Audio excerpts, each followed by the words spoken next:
Assalamualaikum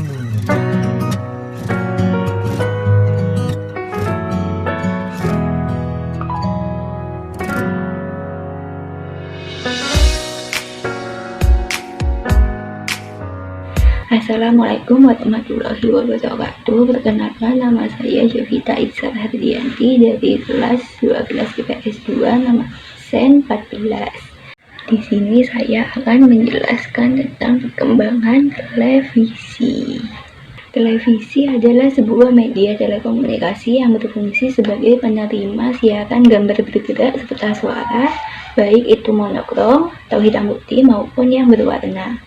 Kata televisi merupakan gabungan dari kata tele yang berasal dari Yunani yang artinya itu jauh, dan vision atau itu dari bahasa Latin yang artinya penglihatan, sehingga dapat diartikan sebagai alat komunikasi jarak jauh yang menggunakan media visual atau penglihatan.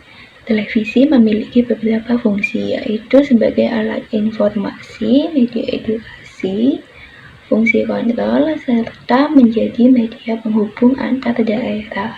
Saat ini televisi menjadi media elektronik yang banyak digunakan oleh masyarakat. Bahkan hampir setiap rumah itu memiliki satu televisi maupun atau lebih.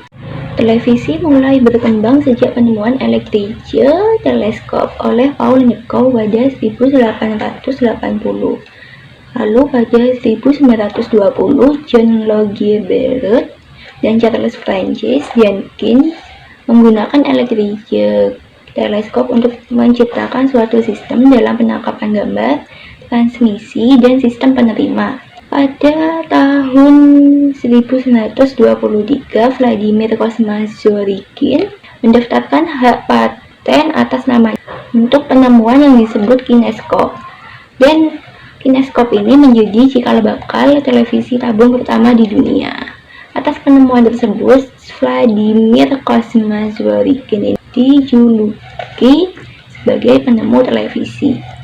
Dalam perkembangannya, pada tahun 1935, Vladimir Kozma-Zhorikhin ini dan pilot Taylor Farnsworth berhasil menemukan televisi elektronik. Selanjutnya, kedua penemu tersebut mengembangkan sistem komersialisasi televisi dengan biaya yang terjangkau.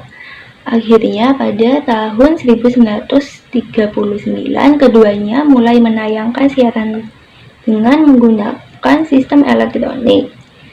Tetapi pada masa itu orang-orang hanya bisa menyaksikan siaran televisi dalam format warna hitam putih aja.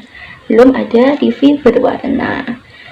Lalu televisi semakin populer setelah Perang Dunia Kedua itu selesai pada tahun 1940-an. Televisi perlahan menggantikan radio. Pada akhir tahun 1950, sebagian besar masyarakat di dunia itu sudah memiliki televisi. Pada 1956, Robert Adler menemukan remote TV yang memudahkan penggunanya mengganti saluran televisi dan mengatur volume. Lalu di tahun 1967, sebagian besar stasiun TV mengadopsi teknologi siaran berwarna dan TV milik masyarakat pun sudah mulai berwarna. Di era yang bersamaan, televisian mulai berkembang di Indonesia. Perkembangan tersebut ditandai dengan kemunculan stasiun TV televisi pertama bernama Televisi Republik Indonesia atau TVRI pada tanggal 24 Agustus 1962.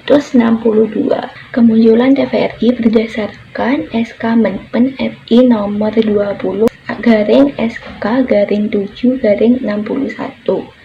Kemunculan TVRI tersebut ditandai dengan penayangan penyelenggaraan Asian Games keempat di gelanggang olahraga Bung Karno. Sejak pemerintah menerbitkan keputusan Menteri nomor 190/A/Kep/1987, stasiun televisi swasta mulai bermunculan. Pada 24 Agustus 1989, stasiun swasta pertama yaitu Raja Wali Citra Televisi Indonesia atau RCTI muncul di tengah masyarakat. Kemunculan RCTI ini membawa stasiun-stasiun televisi swasta yang lain itu bermunculan dan menunjukkan eksistensinya dengan tayangan berita dan hiburan. Hingga sekarang program TV pun semakin beragam dan berkembang setiap tahunnya. Terus bentuk televisi itu juga mengalami perkembangan. Sebelum tahun 1980-an itu, TV didesain dengan bingkai yang membentuk meja lengkap dengan kaki mejanya. Namun pada tahun 1980-an, televisi memiliki bentuk tabung yang lengkap dengan antenanya. Lalu tahun 1990-an, televisi mengadopsi teknologi CRT untuk menampilkan gambar di layarnya dan memungkinkan televisi dibuat dalam ukuran yang lebih besar. Lalu di tahun 2006 muncul TV LED yang memiliki bentuk minimalis, tidak berbentuk tabung, dan bagian belakangnya itu mulai menipis. Hingga sekarang TV memiliki beragam bentuk dan ukuran layar, bahkan ada juga TV yang memiliki layar melengkung. Sekian dari saya, kurang lebihnya mohon maaf. Wassalamualaikum warahmatullahi wabarakatuh.